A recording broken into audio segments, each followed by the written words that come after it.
श्री गणेश जी को प्रणाम करते हुए हम आज का अध्याय शुरू करते हैं। पिछले अध्याय में श्री विष्णु भगवान गोलोक में कृष्ण भगवान के पास मलमास को लेकर जाते हैं। तो सुनिए आगे की कथा। सूत जी बोले, हे तपोधन, आप लोगों ने जो प्रश्न किया है वही प्रश्न नारद ने नारायण से किया था। सो नारायण ने जो उत्तर दिया वही हम आप लोगों से कहते हैं।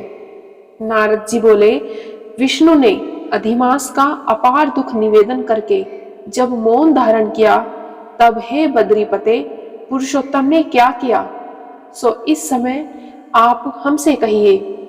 श्री नारायण बोले, हे वत्स, गोलोकनाथ श्री कृष्ण ने विष्णु के प्रति जो कहा वह अत्यंत गुप्त है, परंतु भक्त, आस्तिक, सेवक, दम्भ रहित अधिकारी पुरुष को कहना चाहिए।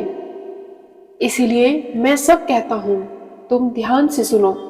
यह आख्यान सकीर्ति, पुण्य, यश, सुपुत्र का दाता, राजा को वश में करने वाला है और दरिद्रता को नाश करने वाला एवं बड़े पुण्यों से सुनने को मिलता है।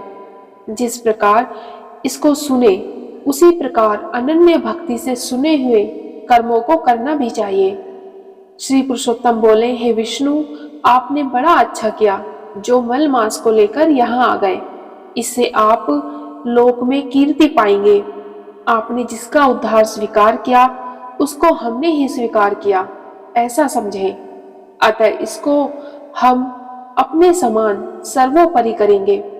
गुणों से, कीर्ति के अनुभव से, षड़ेश्वर्य से, पराक्रम से, भक्तों को वर देने से और जो भी मेरे गुण हैं उनमें से पुरुषोत्तम जैसे लोक में प्रसिद्ध हूँ, वैसे ही यह मलमास भी लोकों में पुरुषोत्तम करके प्रसिद्ध होगा। मेरे में जितने गुण हैं वे सब आज से मैंने इसे दे दिए।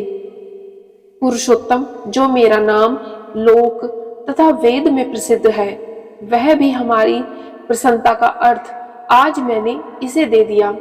हे मधुसूदन, आज से मैं इस अधिमास का स्वामी भी हुआ। इसके पुरुषोत्तम इस नाम से सब जगत पवित्र होगा। मेरी समानता पाकर यह अधिमास सब मासों का राजा होगा। यह अधिमास जगत पूज्य एवं जगत से वंदना करवाने के योग्य होगा। इसकी पूजा और व्रत जो करेंगे उनके दुख और दारिद्र्य का नाश होगा। चैत्रादि सब मास सकाम है, इसको हमने निष्काम किया है। इसको हमने अपने समान समस्त प्राणियों को मोक्ष देने वाला बनाया है। जो प्राणी सकाम अथवा निष्काम होकर अधिमास का पूजन करेगा वह अपने सब कर्मों को भस्म कर निश्चय ही मुझको प्राप्त होगा। जिस परम पद प्राप्ति के लिए बड़े भाग्य वाले यति, ब्रह्मचारी लोग तप करते हैं और महात्मा लोग निराहार व्रत करते हैं एवं दृढ़वत लोग फल, पत्ता, वायु भक्षण कर रहे हैं और काम, क्रोध रहित जितेंद्रिय रहते हैं, वे और वर्षा काल में मैदान में रहने वाले, जाड़े में, शीत गर्मी में धूप करने वाले मेरे पद के लिए यत्न करते रहते हैं। हे गरुड़ ध्वज, तब भी वे मेरे अपव्यय परम पद को नहीं प्राप्त होते हैं, परंतु पुरुषोत्तम के भक्त एक मास के ही व्रत से बिना परिश्रम, मृत्यु रहित उस परम पद को पाते हैं। यह अधिमास व्रत संपूर्ण साधनों में श्रेष्ठ साधन है और समस्त कामनाओं के फल की सिद्धि को देने वाला है। अतः इस पुरुषोत्तम मास का व्रत सबको करना चाहिए।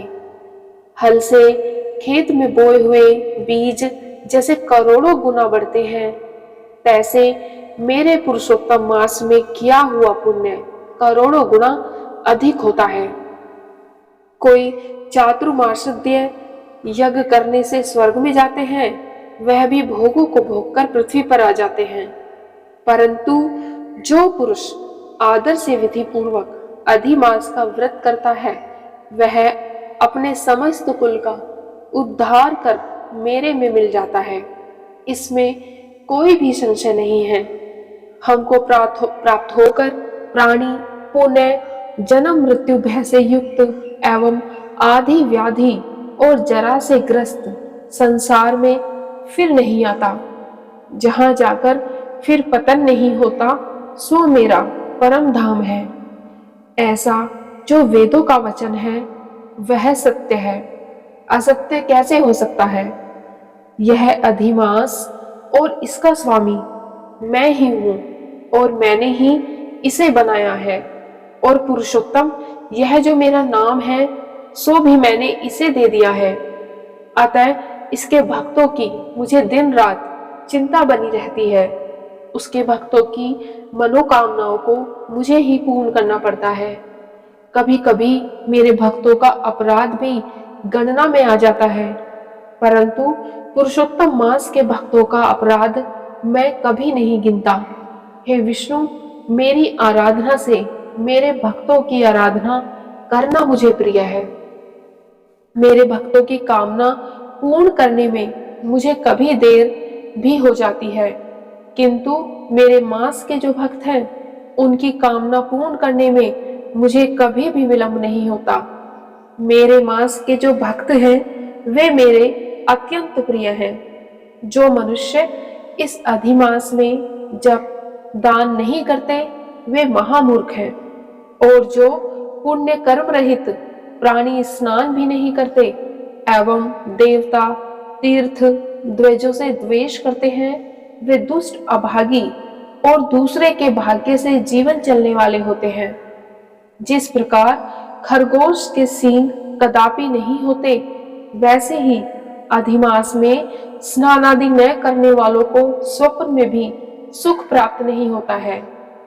जो मूर्ख मेरे प्रिय मलमास का निरादर करते हैं और मलमास में धर्माचरण नहीं करते, वे सर्वदा नरकगामी होते हैं। प्रति तीसरे वर्ष पुरुषोत्तम मास प्राप्त होने पर जो प्राणी धर्म नहीं करते वे कुंभी पाक नरक में गिरते हैं और इस लोक में दुख रूप अग्नि में बैठे स्त्री पुत्र पौत्र आदिकों से उत्पन्न बड़े भारी दुखों को भोगते हैं। जिन प्राणियों को यह मेरा पुण्यतम पुरुषोत्तम मास अज्ञान से व्यतीत हो जाए वे प्राणी कैसे सुखों को भोग सकते हैं? जो भाग्यशालिनी स्त्रियां सौभाग्य और पुत्र सुख चाहने की इच्छा से अधिमास में स्नान दान पूजन आदि करती हैं, उन्हें सौभाग्य संपूर्ण संपत्ति और पुत्रादि यह अधिमास देता है। जिनका यह मेरे नाम वाला पुरुषोत्तम मास दान आदि से रहित बीत जाता है, उनके अनुकूल मैं नहीं रहता और न उन्हें पति सुख प्राप्त होता है। भाई पुत्र धनों का सुख तो उसे स्वप्न में भी नहीं दुर्लभ होता। अतः विशेष करके सब प्राणियों को अधिमास में स्नान पूजा जप आदि और विशेष करके शक्ति के अनुसार दान अवश्य करना चाहिए। जो मनुष्य इस पुरुषोत्तम मास में भक्ति पूर्वक मेरा पूजन करते हैं वे धन पुत्र और अनेक सुखों को भोगकर पुनः गोलोक के वासी होते हैं। मेरी आज्ञा से सब जन मेरे अधिमास का पूजन करेंगे। मैंने सब मासों में उत्तम मास इसे बनाया है, इसलिए अधिमास की चिंता त्याग कर हे रमापते आप इस अतुल्य पुरुषोत्तम मास को साथ लेकर अपने बैकुंठ चले जाओ। श्री नारायण बोले। इस प्रकार भगवान श्री कृष्ण के मुख से रसिक वचन श्रवण करके विष्णु अत्यंत प्रसन्नता पूर्वक इस मलमास को अपने साथ लेकर नूतन जलधर के समान श्याम भगवान श्री कृष्ण को प्रणाम करके गरुड़ पर सवार होकर शीघ्र ही बैकुंठ के लिए चल दिए। यहीं पर पुरुषोत्तम मास महात्म्य का 7वां अध्याय समाप्त होता है।